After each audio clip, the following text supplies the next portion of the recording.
అందాల భామ అనసూయ తెలియని తెలుగు ప్రేక్షకుడు ఉంటాడా? సమస్య లేదు. తన మాటలతో అందంతో ప్రేక్షకుల్లో చెరగని ముద్ర వేసుకుంది ఈ అమ్మడు.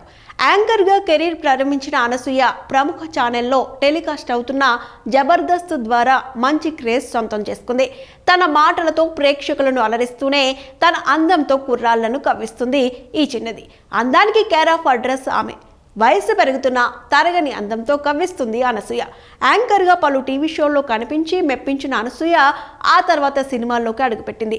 సుకుమార్ దర్శకత్వంలో వచ్చిన రంగస్థలం సినిమా అనసూయ కెరీర్ను మలుపు తిప్పింది. ఈ సినిమాలో రంగమ్మత్తగా అద్భుతంగా నటించి మెప్పించింది అనసూయ. ఆ తర్వాత చాలా సినిమాల్లో కీలక పాత్రలో కనిపించింది. ఓ వైపు సినిమాలు చేస్తూనే మరోవైపు టీవీ షోల్లోనూ కనిపిస్తూ ఆకట్టుకుంటుంది అనసూయ. ఇదిలా ఉంటే అనసూయ చేసిన ఓల్డ్ కామెంట్స్ ఇప్పుడు సోషల్ మీడియాలో వైరల్గా మారాయి. పవన్ కళ్యాణ్ సినిమాలో ఓ స్పెషల్ సాంగ్ చేసే ఛాన్స్ వస్తే అనసూయ వదులుకుంది. దీని గురించి ఓ ఇంటర్వ్యూలో మాట్లాడింది అనసూయ.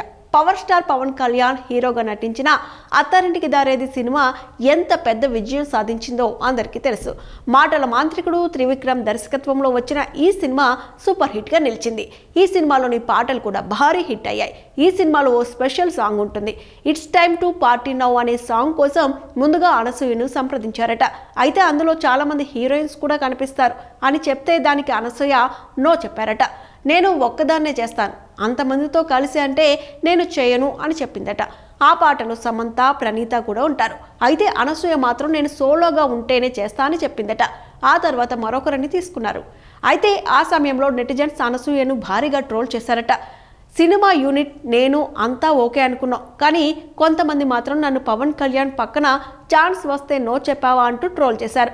నువ్వు పవన్ కళ్యాణ్ కాలిగోట్కి కూడా సరిపోవు అంటూ కామెంట్స్ చేశారు. కానీ నేను అంత దూరం ఆలోచించలేదు అని తెలిపింది అనసూయ.